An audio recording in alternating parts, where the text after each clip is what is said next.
abantu kati emitima gy'abasaata abamu gyongedde okulabika nti gibeewanika. Lwaki gyongedde okulabika nti gibeewanika naddala mu ggwanga erya Kenya ne bannayuganda babadde bawagira William Ruto ate n'abo abawagira Raila Odinga. Mbadde nzija wano mu ddakiika ntono nnyo nga Raila Odinga yakamala okulabika nti alangirira alina byayogedde mu press conference gy'atuuzizza olunaku olwaleero olukuŋŋaana lwa bannamawulire. Odinga abadde alaga nti mwennyamivu nnyo olw'ebyo ebyagenze maaso n'okulabika nti birangirirwa olunaku olw'eggulo. Odinga n'alaga nti oba oli awo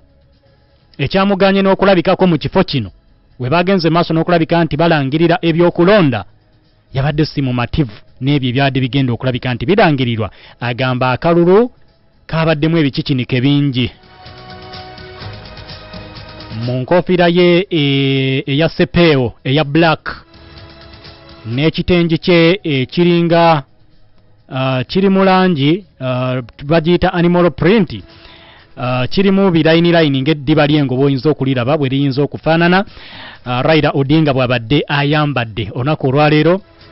ng'ayimiridde mu maaso ga bannamawulire agenda mu maaso n'okulabika nti abannyonnyola ensonga. Raila Odinga ebyavudde mu kalulu ebyalangiriddwa olunaku olwajjo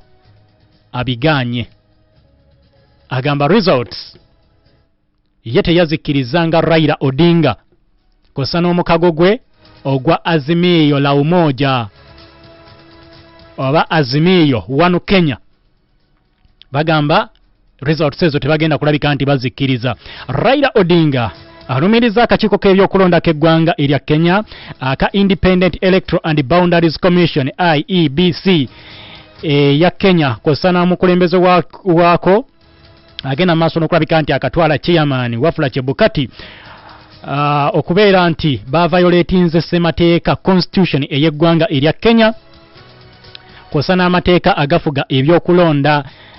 mu decision ye gye yakoze okulabika nti alangirira William Ruto nga president ow'eggwanga erya Kenya. Odinga agamba kyokka ekyakoleddwa okulangirira William Ruto nga president ow'eggwanga erya Kenya kyabadde kimala bumazi okulaga nti Wafula Chebukati n'akakiiko ak'ebyokulonda aka Kenya bagenze maaso n'okuvayolatinga amateeka agafuga ebyokulonda n'okuvayolatinga oba okutyoboola constitution eya Kenya. Ekyo kimu eddoboozi lya Odinga ndirina ngenda kubikuwanga abyogera Odinga.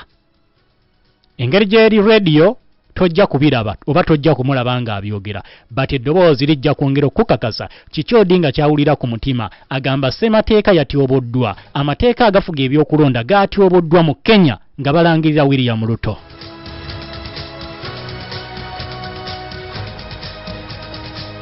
Raila Odinga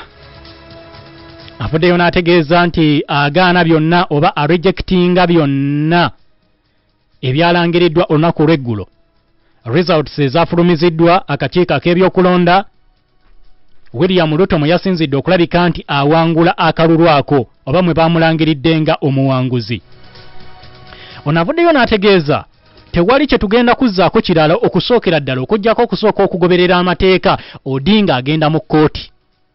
Ekyo twabadde wano olunaku olw'eggulo ne tukibagamba nti Odinga obutalabikawaawo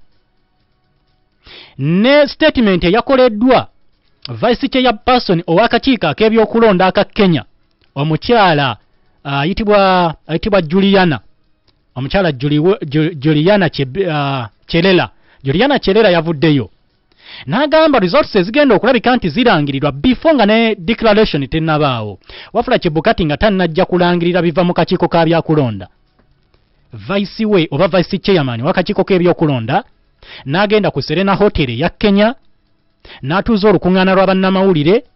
ne banne bana n'ategeeza ffe mutulaba wano tetuli eri Bomas gye bagenda okulangirira biva mu kalulu. Twagala okubakakasa byonna ebigenda okulangirirwa tetubirinaamu mukono oba ffe ezo results tetusobola kuteekinga ownership ku zo, si zaffe. Eyo statement yokka eyakoleddwa yabadde eraga butereevu nti omu ku bano ateekwa okugenda mu kkooti oba teba oboludde oluvuganya ababadde bawanguddwa kati nga be bali ku opposition tebagenda kukkiriza results ezalangiriddwa era ne tukutegeeza wano lunaku lw'eggulo twabadde wano tiimu nene Mukasa Kiwala Fred Chiku mukama wange Sozi Mohamed Haron Kayongo Hakim mukulu waffe ate era mukadde waffe Kalule Sulaimani ne tukugamba ekiyinza okuddirira kugenda mu kooti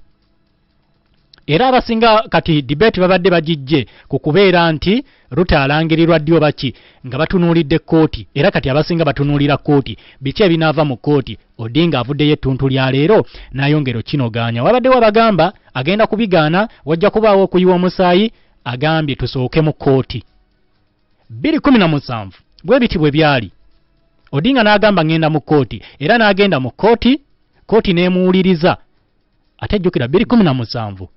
teyayina baamu kuba akakiiko k'ebyokulonda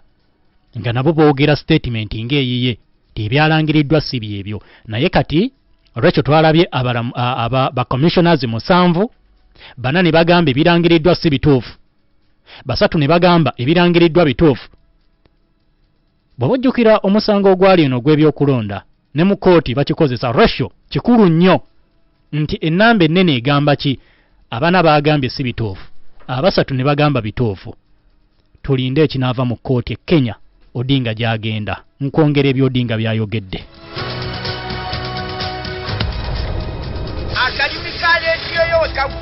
kikumusavu katonyeze mwenda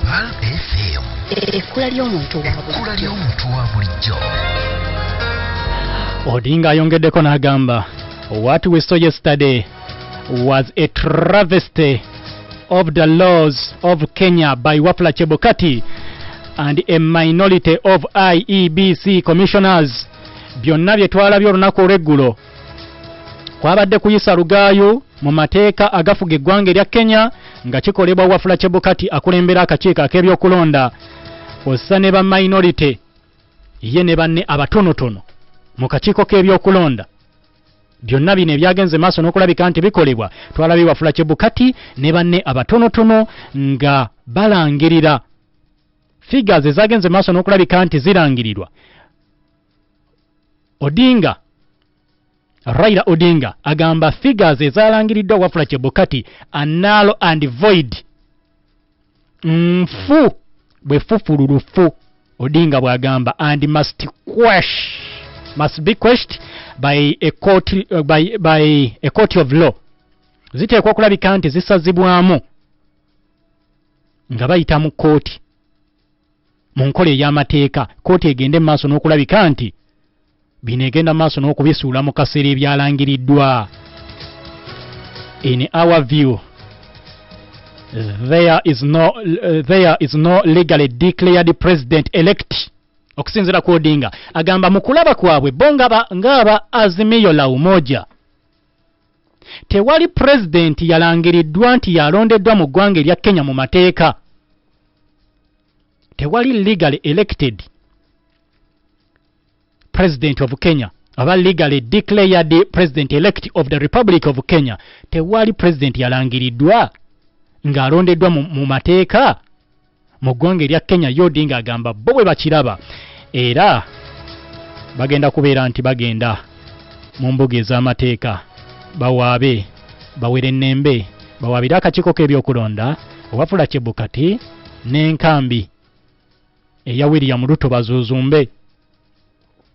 naye okusingira ddala olukongola lutadde kakiiko ak'ebyokulonda okulangirira William Ruto Odinga agamba si yabadde alina okulabika nti alangirirwa